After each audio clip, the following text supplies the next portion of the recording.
പതിറ്റാണ്ടുകൾക്ക് മുന്നേ തന്നെ നമ്മെ വളരെയധികം അത്ഭുതപ്പെടുത്തുന്ന ഒന്നാണ് ബ്ലാക്ക് ഹോളുകൾ.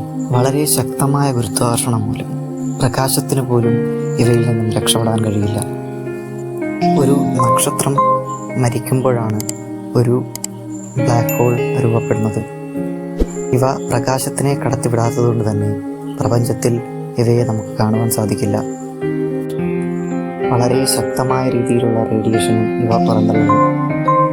1971 ആദ്യമായി ബ്ലാക്ക് ഹോളിനെ കണ്ടെത്തുന്നത്. ഇപ്പോൾ 2022 ഒരു ബ്ലാക്ക് ഹോളിൻ്റെ ശബ്ദം നാസയിലെ ചില സയൻറ്റിസ്റ്റുകൾ റെക്കോർഡ് ചെയ്യുകയുണ്ടായി.